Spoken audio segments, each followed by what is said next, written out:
a friendly discussion between me and you guys. Just like some friends discussing shit over a cup of tea that I don't have right now, but you might, so.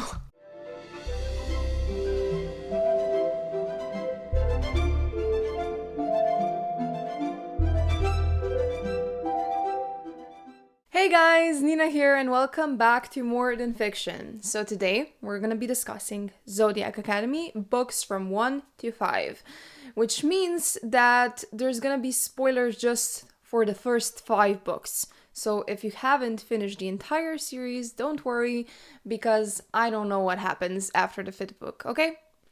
My knowledge ends there. So anyways, if you love magic, chaos, and characters making horrible decisions, this series definitely delivers. So before we dive into it, I just want to say that this will not be a systematic episode, okay? I won't be discussing, okay, this and this happened in book 1, and then we go to book 2 and book 3 and book 4 and book 5, because it's gonna take way too long if I do that. I'm just gonna be a bit all over the place. I'm gonna talk about each character and their relationships and the moments I liked, and just a natural discussion that you might have with a friend when you discuss a book, you know, a book series. You're not gonna go step by step, so it's not gonna be that kind of a thing, just so you know. And yeah, that's it. So first, let's just start off with a brief summary of what this book series is even about. So the main characters are Darcy and Tory Vega. They're twins, and they have lived a difficult life in the human realm, okay? So they're just two orphans fighting to survive. Tory, she steals, she's basically kind of like a criminal. She also went to prison one time, I think, or she was at least arrested.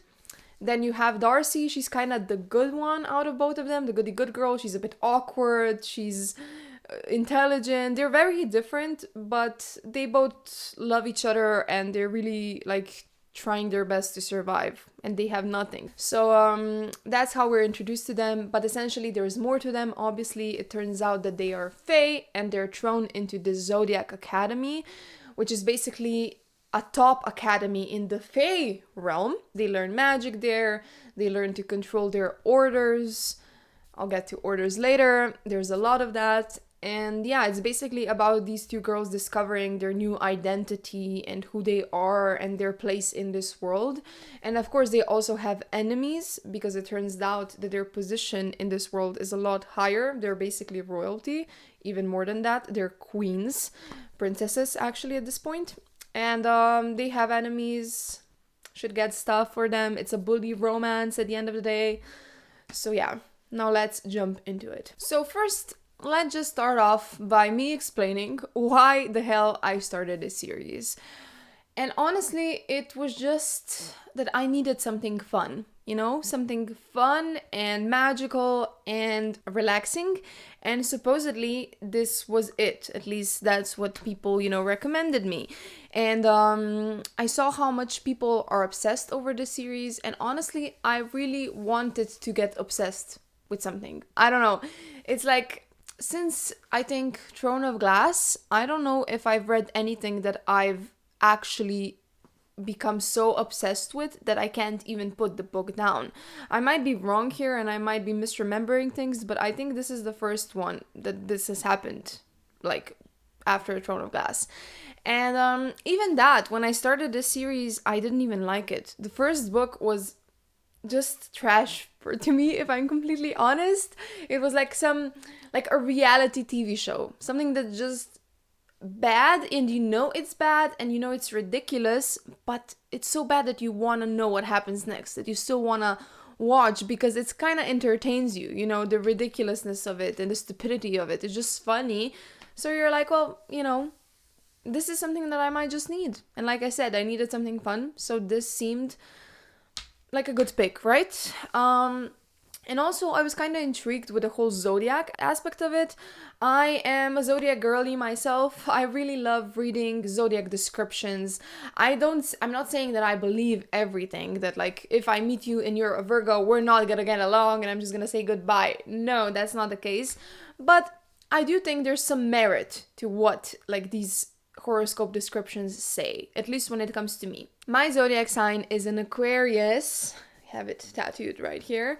And by the way, I was so sad to realize that like the representation for Aquariuses in this book sucks, because Seth is an Aquarius and he might be my least favorite of this entire series, but we'll get to that later. So now with that out of the way, let's talk about the drama, the heartache, and why I might need therapy after finishing book 5. So when I first started this series, when I read like the first chapter, let's say, I thought to myself, this is such a cliche, right? I mean, two sisters and they're like super, they're troubled, they've been through a lot, and now this alpha hole of a guy comes to their rescue, but he's a dick, obviously, and and that's all. It's fine. Like, cliches can be fun, and they can be fine if they're written well, but in this case, I didn't feel like it was written well.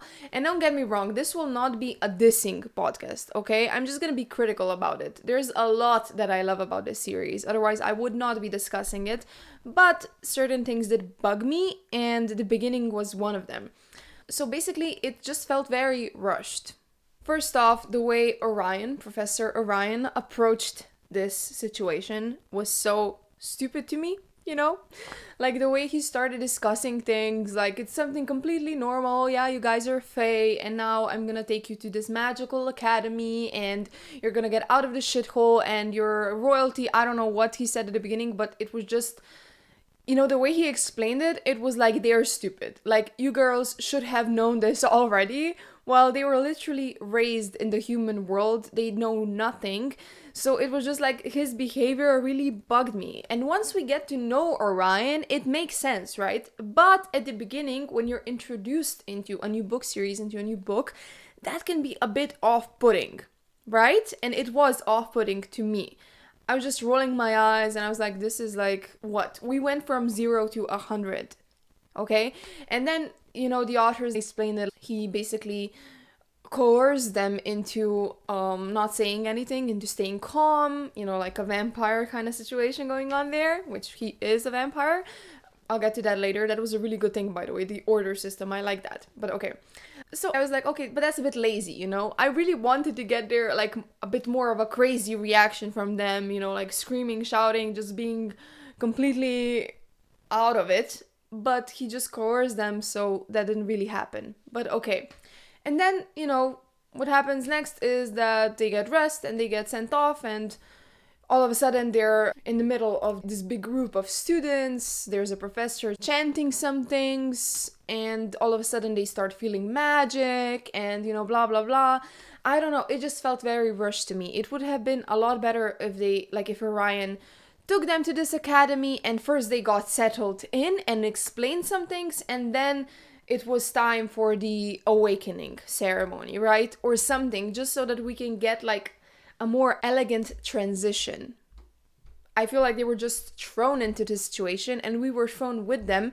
And as a first time reader of a certain book, of a certain series, it just did not feel natural, at least to me. So, at the beginning, I was rolling my eyes, but at the same time, I was interested. I wondered what this all means, what will happen next, what the magical system in this place looks like. So I was kind of into it, but the way it was written didn't really hook me immediately, right? Then let's get into the fact that this is a bully romance, right?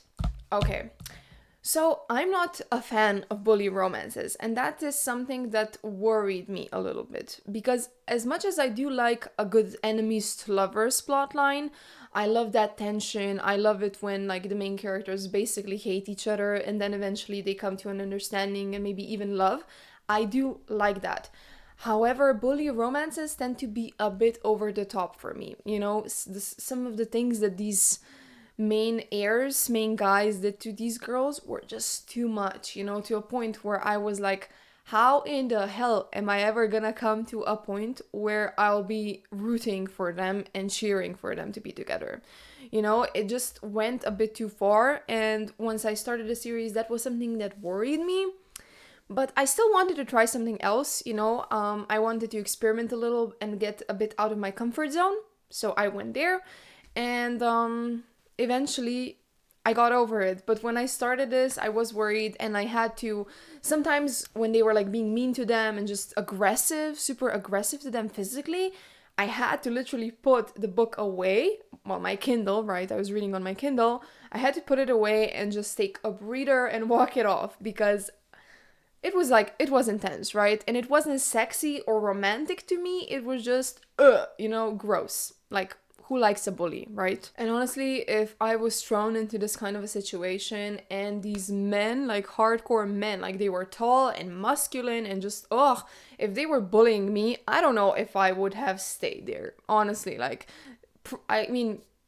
I praise these girls. Good job. Like, they're strong, but I don't know if I would stand that. I don't know if it would be worth it to me, honestly. But then again, now that I think about it, I mean, it is a magical school and you learn magic, and horoscopes are a real thing. So maybe I would have, now that I think about it, maybe I would have stayed.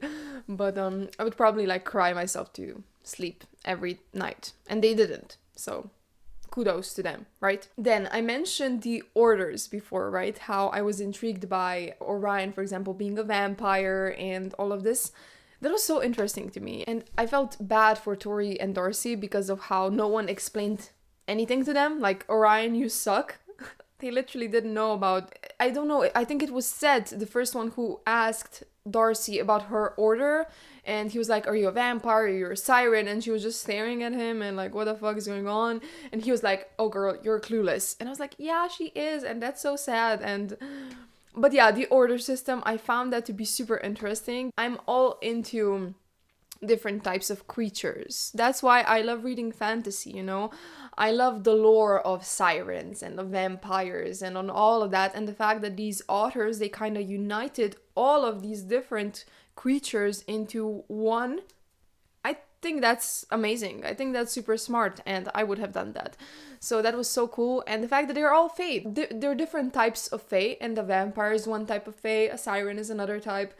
I think that's amazing. And there's even dragons. Like, this book has it all. And if I imagine it becoming a TV show ever or a movie, I think it would be really cool. But I would prefer it in a TV show type of way, if I might add. I think it would work better as a TV show.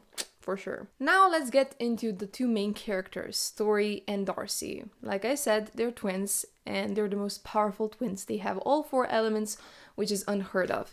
And at the beginning, I did not like that, okay? I didn't like that cliche where they're gonna be the rarity, right? The only ones who possess that much power. But eventually, as the books went on, I did like it, because even though they were super powerful, they didn't really know how to control those abilities, so they still had to work hard to get to a point where they could master it and come to a level where they're stronger than the heirs. They're still not there, like in book 5, that still isn't the case. So I like that, you know, that it takes time and that it's not just a flick of a switch. So as much as this book started off abruptly, it actually kind of makes sense the more you read it. It's kind of slow and steady, and I think, I mean, not that we live in a magical world where this is even a thing, but if it were, I think it would go like that, right? You wouldn't just master everything immediately. And when you think about the fact that these heirs, they have been learning and studying their entire lives since they were born, of course it's gonna take them a while to get to their level, even if they're more powerful. I ended up liking, you know, seeing how they train and how resilient they are, and how no matter what these heirs do to them, they just keep it steady. Out of the two of them, I don't know who I like more. I mean, if we focus on Tory, she's this rebel girl, you know. I imagine her wearing lettery stuff all the time, heavy on the eyeliner, just such a dangerous girl. I've heard that some people are annoyed by her behavior, that she's a bit too much or whatever, but I don't know, the way she might be too much at times, but her backstory is described really well. I think both of their backstories, and it makes sense for them to be the way they are, you know? None of their behavior is like strange. It just makes sense that she is the way she is, especially everything that happened with her in her life. It made her who she is. And the same with Darcy. She took a different route. She's more quiet. She's more like, I think she's more, out of the two of them, she's a bit like smarter, you know? She chooses her words carefully. She's more social. She knows how to handle people, how to deal with people. While Tory, she's just super direct and blurts whatever. And I love that contrast. I like that they're so different. And I also like the fact, for example, that Darcy has blue hair. I don't know, it's like the little details like that just make me really happy when I read these books. And yeah, these girls, I think they're really good main characters. And they're Geminis. I get along with Geminis, so that's that. And another thing that I was really, into when it came to these books was the horoscope. Like how you get their predictions every day and how it actually, you should listen to your horoscope in this world. It actually makes sense. So that was amazing. But even a part of me kind of even wanted them to dive deeper into it when it comes to, the descriptions, the character descriptions based on their zodiac. I think Orion was the best one out of them that kind of emphasize that, right? He was like, I'm a Libra, so that means that I'm big on justice and what I believe is just and what I believe is right, and that's what I'm gonna do, and you can't convince me otherwise. And he really connected himself with how he is like that because he's a Libra, right? And I don't think other characters did that at all, which is fine. Maybe Darius a little bit with him being a Leo. I think he's a Leo. He definitely is a Leo, yeah. So, but that's it. I wish, we would get more of that. And then we have Darius. Darius, he's just an amazing character. I think at the beginning I hated him, and it's fine. That's how it should be, right? But the more we get to know him throughout these books, he just, when you find out that his father has basically been abusing him his entire life. And that's maybe like another cliche, but this cliche is well written, I think. When we get into his head and when we understand what he's been through and when we see it, that's well written. It's not rushed. I don't know, for example, he would be a big meanie to Tory and then all of a sudden he would switch and just tell her all about it has happened with his dad. No, it was like gradual and we understood it more and more. And even Tory did know some stuff. It was kind of difficult for me when I was reading it because you read it, right? And you read it from Tory's perspective and then you read it from his perspective. And you're in his head, so you know why he's acting towards her the way he is, but she doesn't know that because there's zero communication between the two, and it's awful, but that's the way it should be. Of course, he's not gonna go spilling his secrets to her, especially since supposedly she's his enemy, right? That's not gonna happen. So I think that's just such a good character development for him. And now that I'm talking about Darius, maybe we can just jump into Darius and Tory. Of course, like the moment I realized that this world has mates, I was actually rolling my eyes because I'm not, if you've listened to any of my previous episodes about Akotar, I'm not a mate girly, okay? I don't like the idea of the stars choosing someone for you and you just blindly follow that because destiny tells you that you should be with that person. I prefer it when people can choose themselves. You know what I mean? When they choose that person because they just can't help themselves, because that person is just so interesting and so intriguing or something.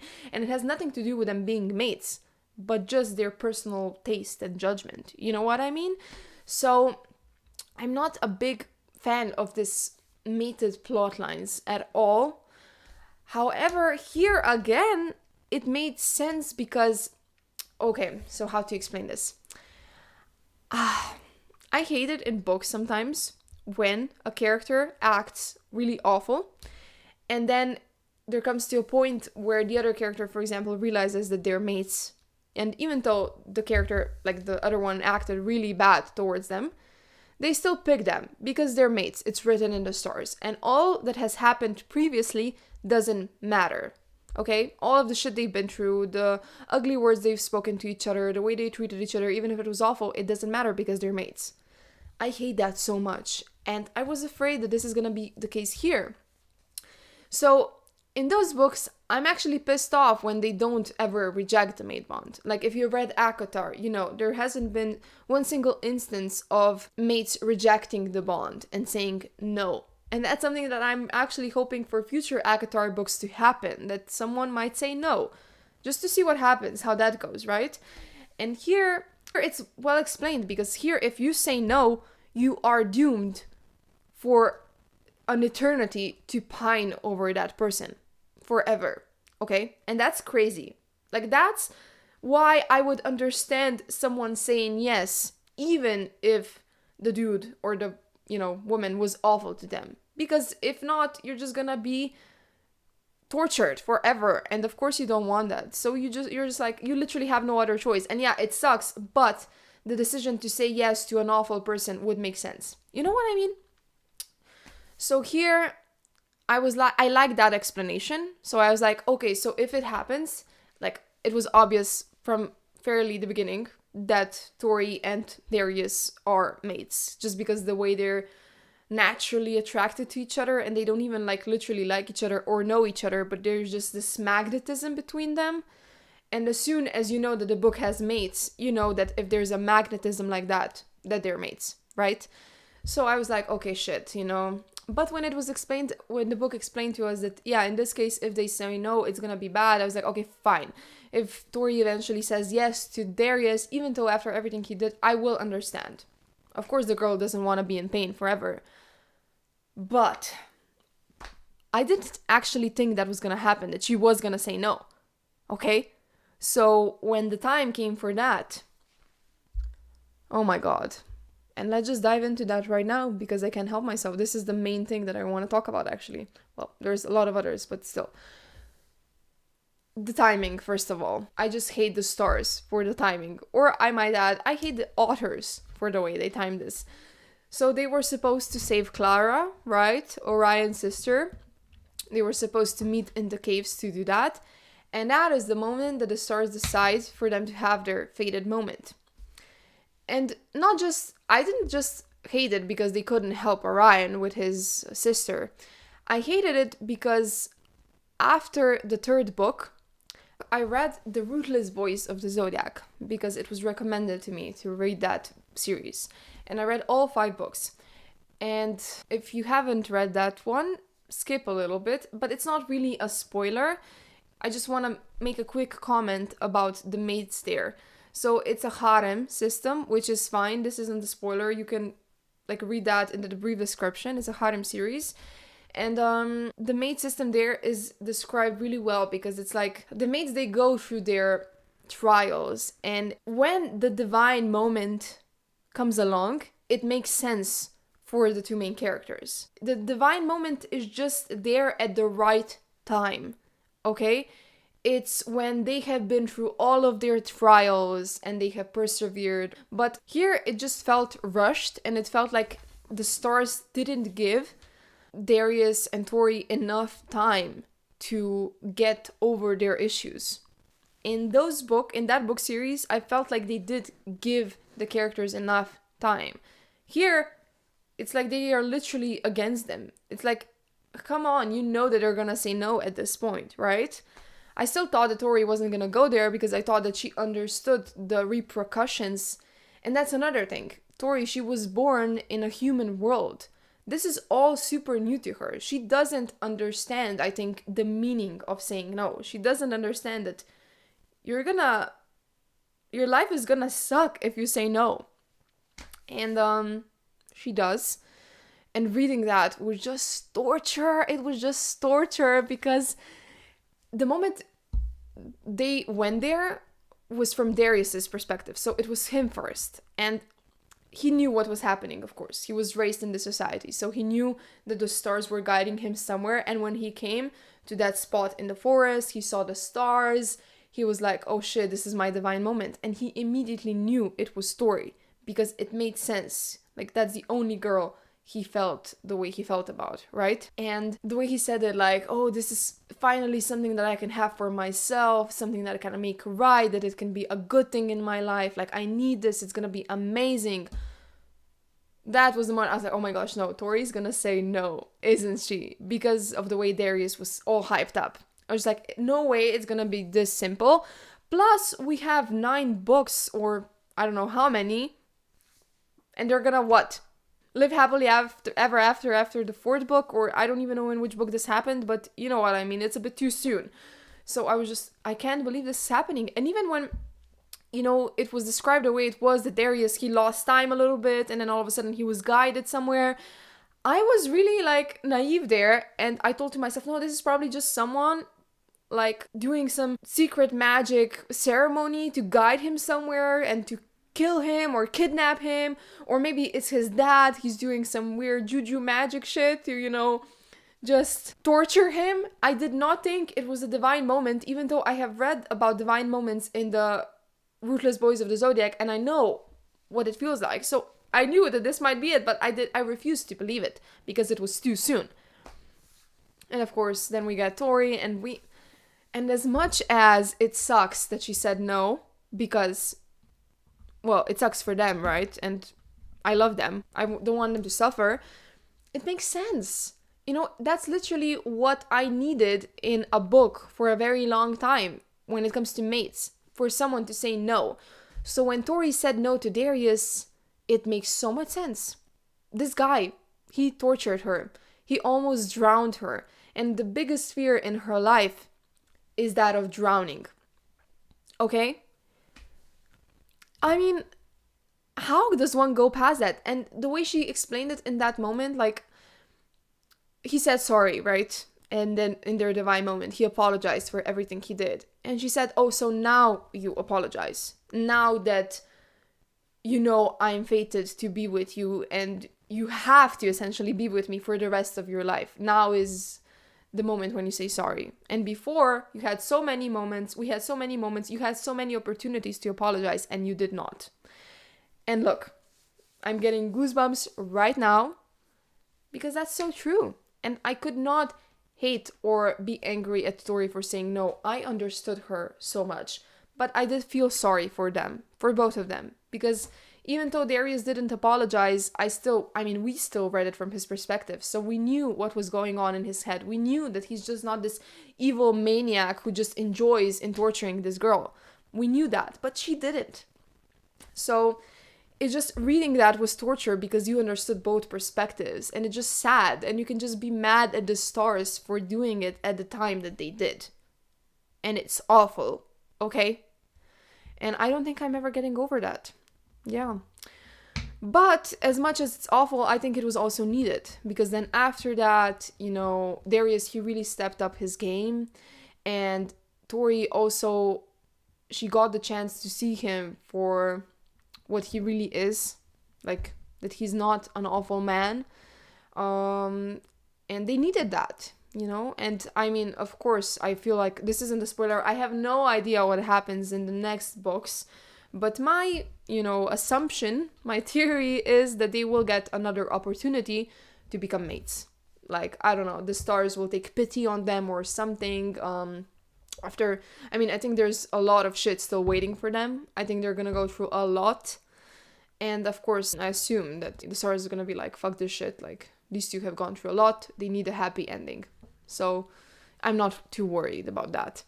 But yeah, I mean, their relationship was just super interesting. Also, the more we got Darius's perspective, it was really good to see how he feels about her and how he's never felt like that about any other woman before. And it was sometimes a bit frustrating reading it from Tory's perspective, because I think she was a bit more in denial than Darius. He kind of accepted that he has the hots for her, and she did to a point too. She noted that he's very handsome, like that he's definitely her type to a T and all of that. But nothing more than that. She was like really in denial. And that also didn't help her when the divine moment came along, because she was just so in denial. So that kind of was frustrating a bit, but understandable. And she also had Caleb, and that's actually another relationship that I really enjoyed. It was fun, and it was just something that Tory kind of needed to get her, to stop worrying about everything that she needs to worry about, right? And Caleb, like I said, he has so much charisma, he's so fun, and I really enjoy those nice, fun moments between them. When they went, for example, to that, I forgot the word, I'm sorry, English isn't my first language, but they went to like an entertainment park, roller coasters and the circus and all of that, and that was so fun to read that and how much fun they had and how he made her laugh, and that was something that she lacked, not many people could make her laugh, and that was really nice.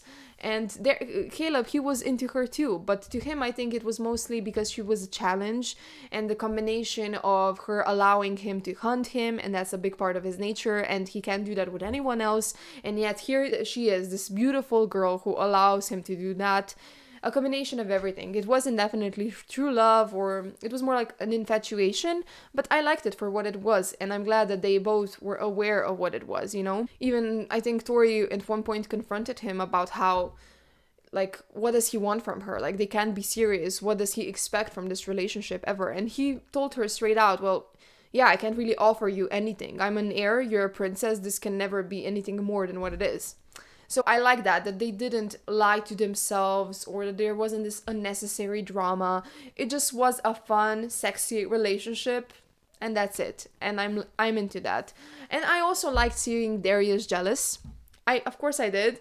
Even after they were revealed to be mates, Darius was still a bit jealous of Caleb.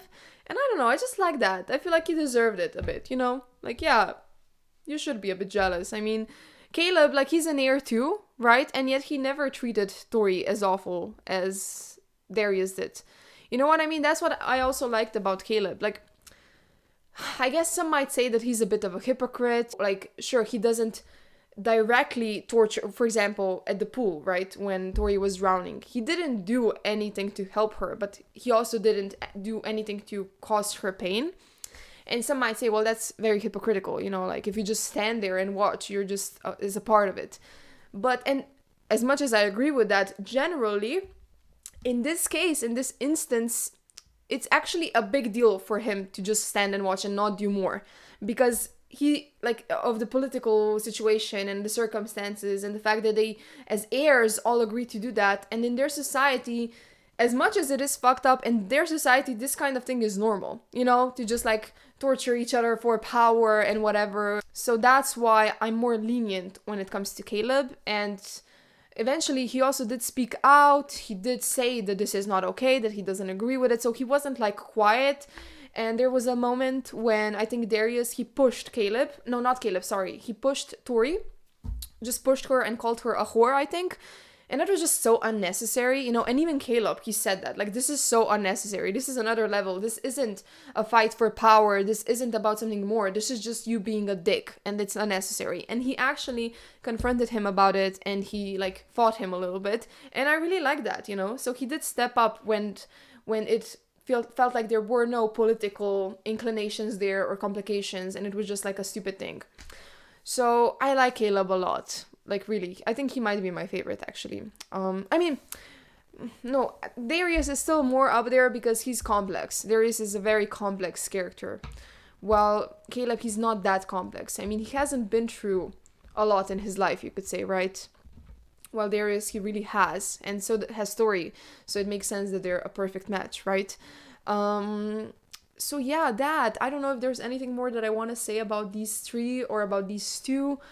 Just that I really enjoy their back and forth relationship, and the divine moment, as painful as it was, it made sense. It really did. And I'm really looking forward to seeing what will happen next. I mean, Tory, she's now obviously, she's deep in shit, okay? She's now bound to Lionel after book 5, which was awful. I don't know, I mean, that's gonna be difficult to read in book 6, I think, and especially Darius. I mean, he has such a bad relationship with his dad. His dad was awful to him, and now he'll have to watch the girl he loves struggle through all of that shit. Thanks, no thanks, you know, that's gonna be bad. I'm not looking forward to that at all. But once he saves her, it's gonna be good, I think. I mean, she's probably gonna have to go through a lot of post-traumatic healing. I think she's going to be pretty traumatized with everything that's going to happen. I hope that Lionel is not going to sexually abuse her, because he has a sexual relationship with Clara and she's bound to him just as Tory is. I really hope it doesn't go there, because I hope he just it's all awful, but I hope he just uses her more in the sense like that she's his lackey and not anything physical or stuff like that. That would be awful.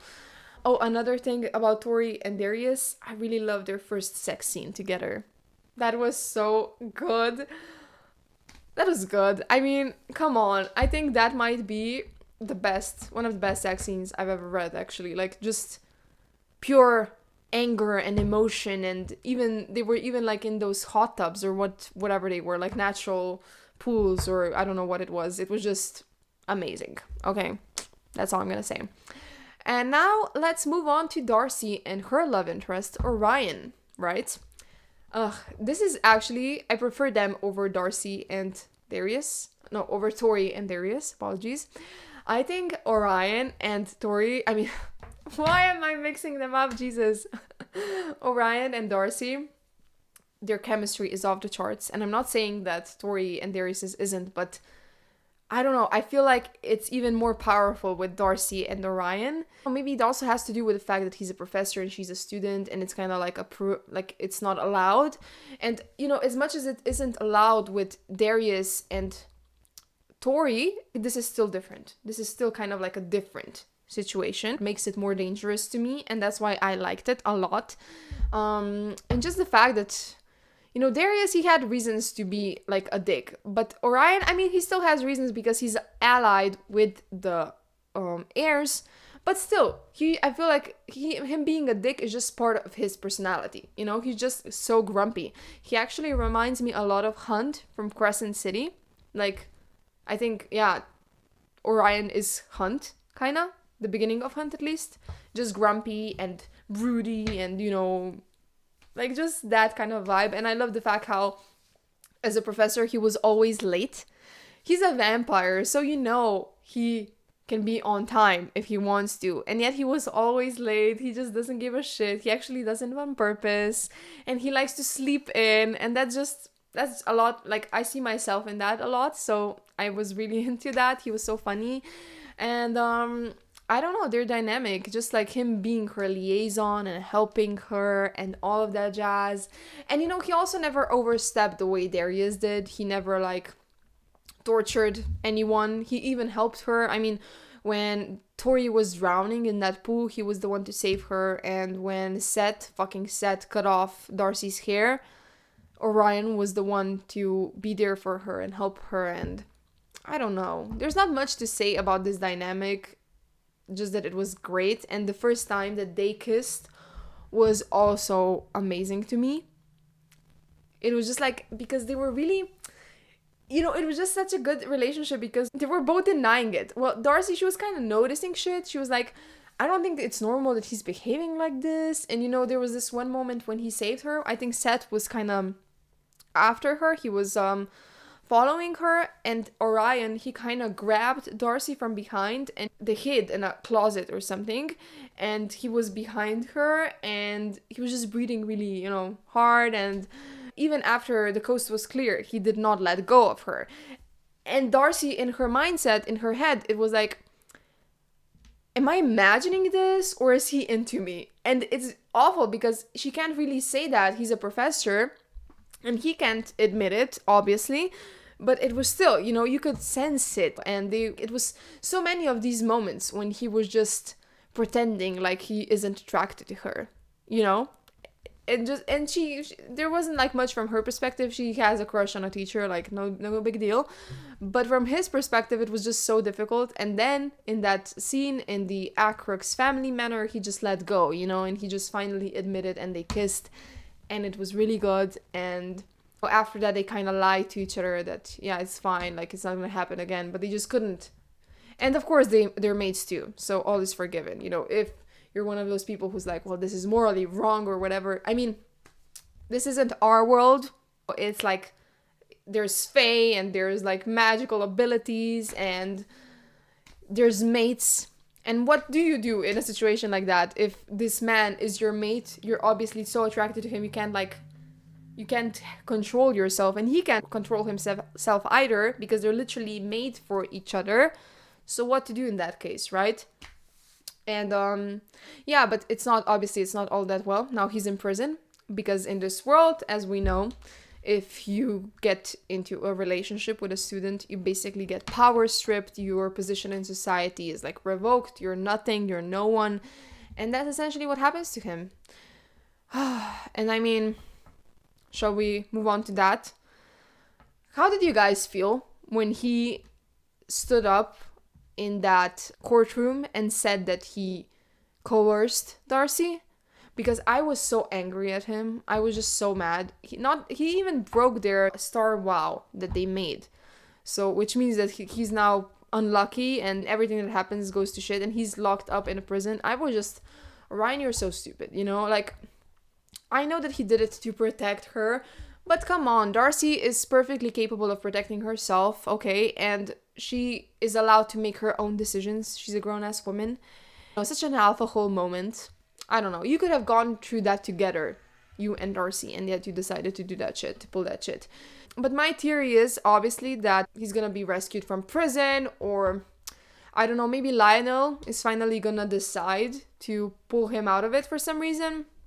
That, or I mean, he's gonna get out of prison, and I think eventually, obviously, it's gonna be revealed that they're mates, and once that happens, the world is gonna have to accept it, because there's no greater thing than being mates in this world, right? You can't do shit about that, and they're basically worshipped, you know? I mean, the way people were behaving when they saw that Tory and Darius have, like, dark circles around their eyes, I don't know, like, some people even cried for them. It's just such a big deal in their world. Of course, they're gonna accept Ryan and Darcy, and they're gonna understand why they couldn't resist each other. So that's like, I know that. And what else? Oh, and that situation, by the way, that situation with Darius and Tory was really good. I don't know, I love the drama of it. How when she entered the dining hall, I think it was, and everyone just kept staring at her and glancing and just, what the fuck is this? And then he came in. I love that moment. And I loved it when I forgot her name, the girl, Marguerite, was it Marguerite? She was the one that was obsessed with Darius. The way she responded, oh my gosh, not her, that whore, whatever. And I'm like, yeah, they're meant to be with each other, so shut up. Ugh. And just also another critique that I have of this book. These like stupid students in this school. The way, I get it that you might be Team Heirs and you don't want the Vegas to rule, but there's still a possibility that eventually they're gonna rule. I mean, they still are princesses, there still are the heirs too, and you're behaving like that to them when once they might actually become queens and kill your ass with no repercussions because they're queens. Like, you know, stupid, doesn't make any sense. They're just there for the sake of being mean, and there's no deeper meaning to them. They're just there to piss the hell out of us, and I really didn't like that, because I don't know, like, at least give us one chapter from their perspective or something for them to be a bit more relatable, or I don't know, more complex. But them just being so stupid and so mean, especially Marguerite and that other girl, the girl that was obsessed with Seth. Oh my Jesus Christ, like, let's not even go there. And Seth, oh my gosh, like I said, my least favorite heir of all time. With him, it was just difficult because it's like he has no sympathy, he has no emotional intelligence, no maturity. He's just immature, a brat, and that's it with him. And I just can't deal. Like, there's nothing that I like about him. Even now, in book 5, that he kind of became a little less annoying. Still, I'm still not there. We'll see if something changes for me after book 5. But yeah, I don't know. I just don't like Seth. When it comes to Max, I don't really have much to say. Max is just Max. He's just kind of there. I really like the fact that he's into Geraldine. Oh my gosh, Geraldine, my girl. She's so amazing. I love her so much. I think she's like my favorite side character ever. That girl, whenever she pops up, makes me laugh. The way she's written is amazing because of the way she speaks. I imagine her with kind of like a country accent, I think. I don't know. She's just amazing, Geraldine, and she's a ride or die. No matter what, she's gonna be there for the Vega. She's just, and the way it started off when she was introduced, like this big royalist, just like super annoying. She just made them super uncomfortable. They didn't want to stand out too much. They were already standing out, but every time she opened her mouth, it was just worse for them. And I just felt for them, and I was like, oh, this Geraldine, she's so annoying and yet funny. And now the fact that they're just such good friends, they're so close. I don't know. It's just such a beautiful, beautiful kind of relationship. And I love the character growth when it comes to this kind of this friendship. Sophia is also amazing. She was like nice to them with no hidden agenda from the beginning. And I hope there's more to Sophia that we like. I feel like she's on the sidetrack a little bit. It's more about Geraldine now, which I'm fine. I love Geraldine, but I want more of Sophia too. And I do think that Sophia is gonna end up with Xavier. Xavier, I love Xavier. Darius's little brother. I think they're gonna be a thing, especially now that he's a Pegasus and he's probably gonna be a dom in their herd. And she's the most fertile Pegasus lady of them all, so they're gonna be a thing, and I love that. And yeah, I don't know, just looking forward to these like relationships between Xavier and like I want more of Xavier. One of the moments that I'm gonna forever remember is also like Tory just being super smart with the way she saved Xavier when she just recorded him and just basically put it out there that he's a Pegasus. And yeah, his dad, he had no choice after that. He just had to pretend like he's happy about it. He embraced it. He had no choice, literally. And I love that. She was so smart about it. And that's something, that I, while I was reading the book, thought of it myself. Like, why don't you just put the news out there? Like, what is Daddy Akrog's gonna do after that? He's a politician in the eyes of the public. He's supposedly like this saint. He won't be able to be like all not racist. I mean, it is a racism in their world, right? Like orderist? Is it an orderist? Whatever. He won't be able to just discriminate his son because he's a Pegasus and be like, yeah, the dragons were the superior race. No, he won't be able to do that. So Tori was so smart there. I was so proud of her, and I'm just like, why did no one think of this before? And also, another critique that I have is when it comes to Darius's mom, okay? Like, at first, I thought, too, that she's just a hot bimbo. That she's just someone that married his dad because of power and status and all of that. But I don't know, then when we realized that Acrox Lionel is, like, coercing Darius and Xavier to not speak, to not do shit, I was like, is it so hard to believe that he's doing the same to his wife? Why isn't this crossing anyone's mind? Especially Darius and Xavier, her son. I feel like as a child, you're inclined to believe that there's more to your parents. Even if they're shitty parents, you just want to believe that they're not. Like, a part of you just wants that. And I just thought to myself, why aren't you inclined to believe that there's more to that story too? At least, like, think it over a bit. And then there was, like, a moment when I really lost my shit. When they didn't think more of it, was when Xavier told Darius that he heard his mom cry over him when he was sleeping, and that was super weird. And then they discussed this memory of them having fun when they were kids with their mom. They were like playing in their house, just being goofballs, and it was super fun. She was laughing with them. She was super caring and warm and nice. And then their dad came home and he saw that scene.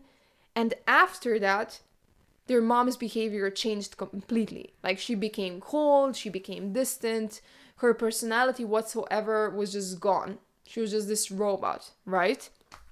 And after they said that, I was like, duh, he fucking coerced her to become this weird version of herself, this robotic version, because he did not like what he saw when they were playing together and being, cute.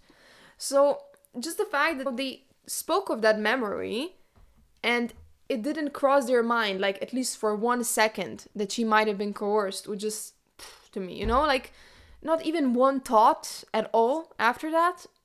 Like, I guess before that, they didn't put too much thought into it. They just grew up with her the way she was, and they were just like, they went through a lot. Their dad was torturing them, so they didn't like thinking about their mom like that. But after that one memory came to mind, I don't know, it would just be natural for me to dive deeper into that, but they didn't. So it wasn't surprising to me when I found out that, yeah, she was coerced all along. And I'm glad that now they know, I'm glad that now they know, and that they know that they have one parent who actually cares for them and loves them, and that isn't a super bitch because for the sake of it, that they're lucky in that way at least.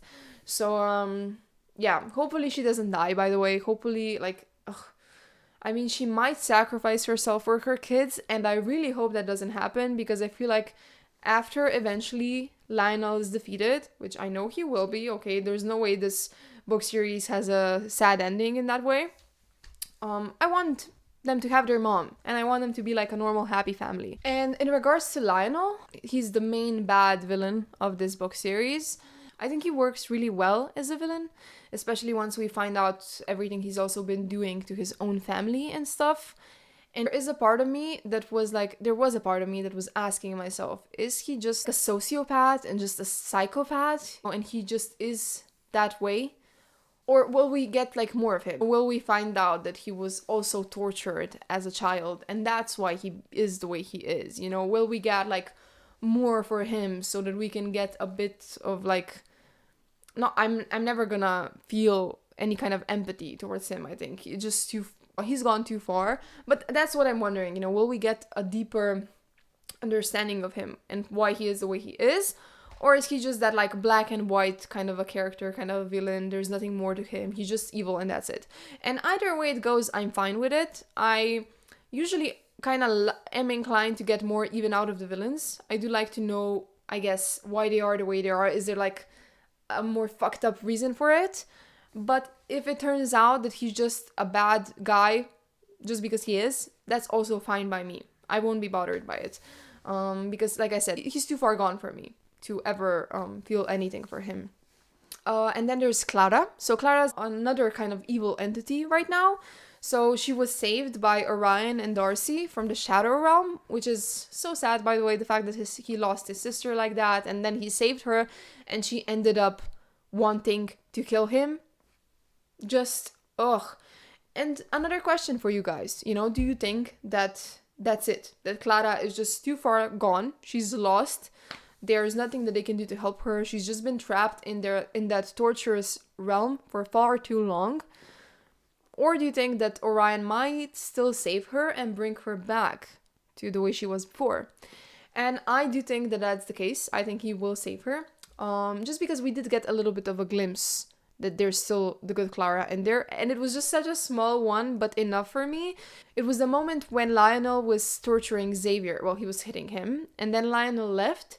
And Clara, she started crying. She went into tears and she healed Xavier. She healed him and she hugged him and said that she's sorry or something like that.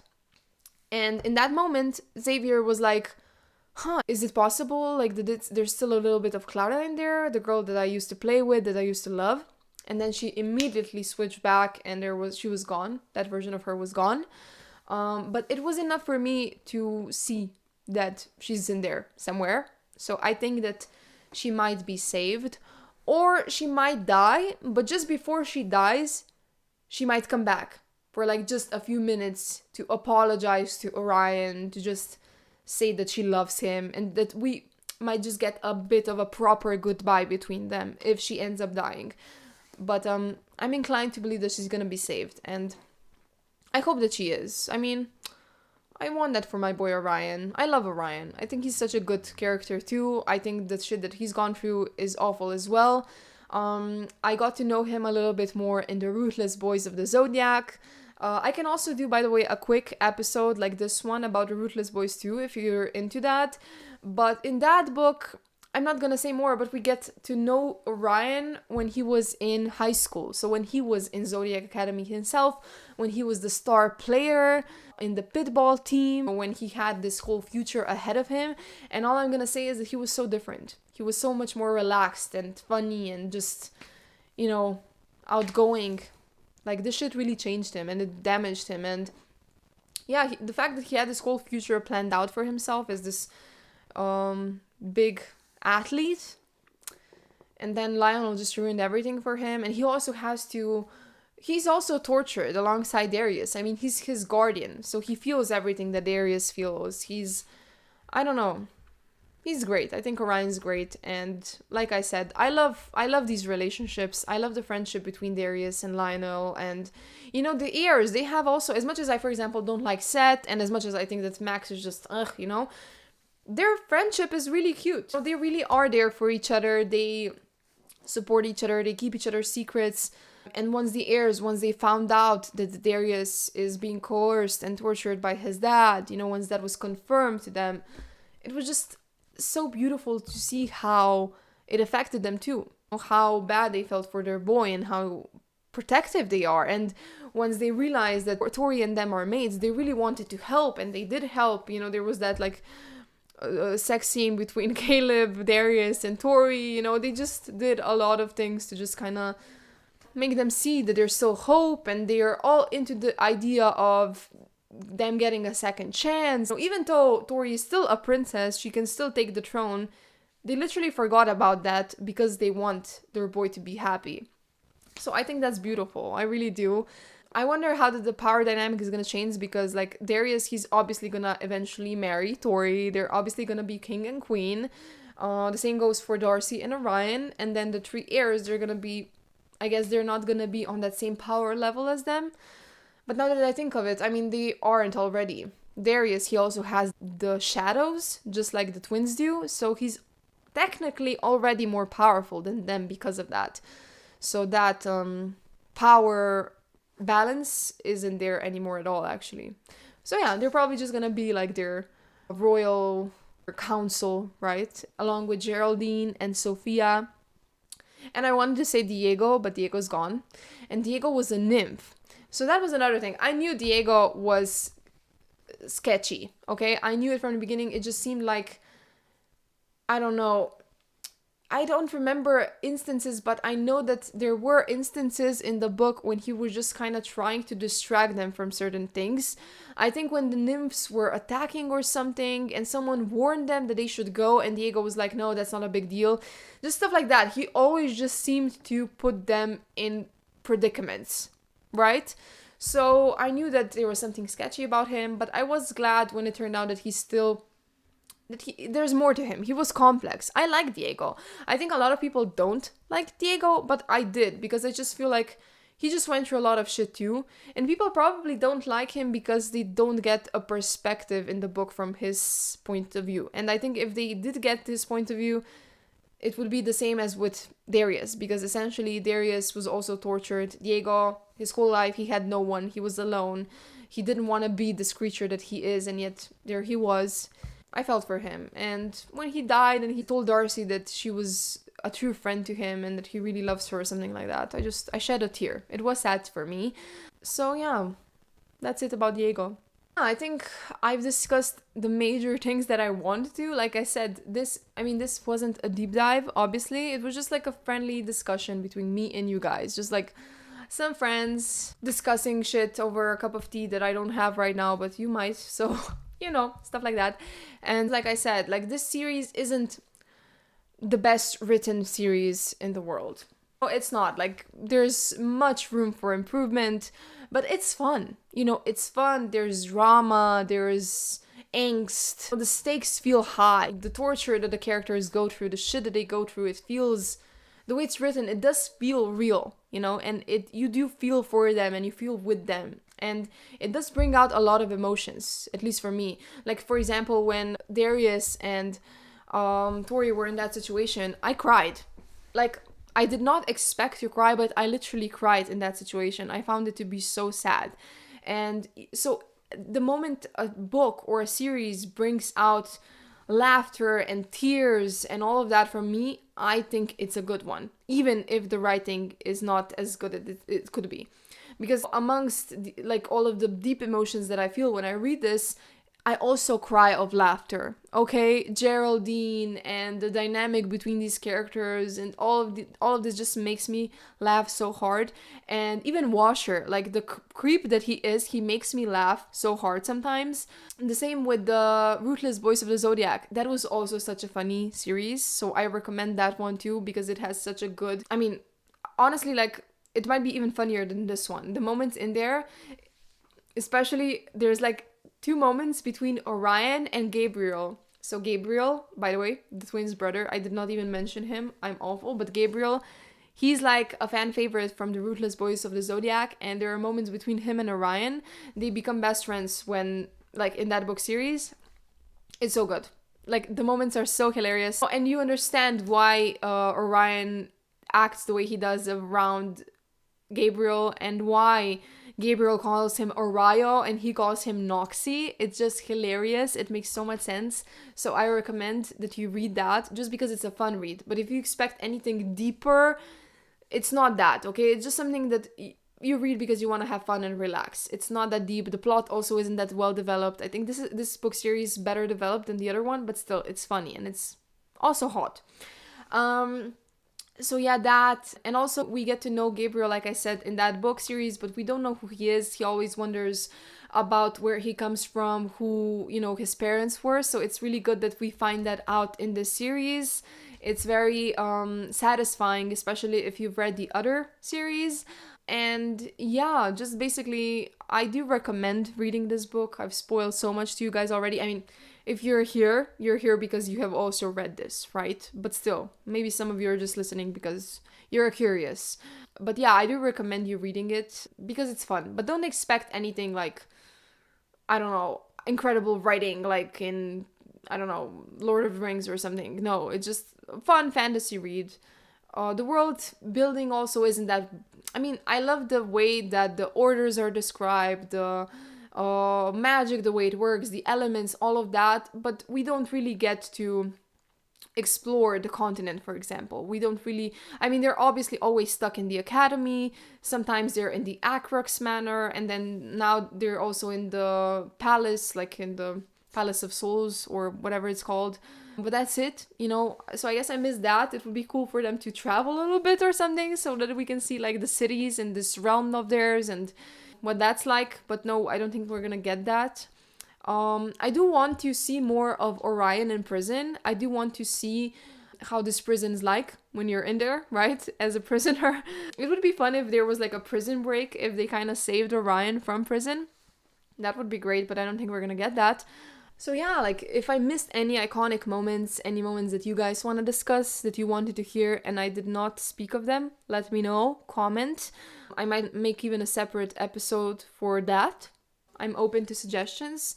But yeah, that's it for today's episode. It was all over the place, I know, but I just wanted to discuss it. My favorite moments, my favorite things, and that's it. Just real quick. In and out, right? Next time, I think I'll be discussing the Heir of Fire, the third book in the Throne of Glass series, with my friend Eva. She's always with me when it comes to Throne of Glass because I really want to chat about it with someone else.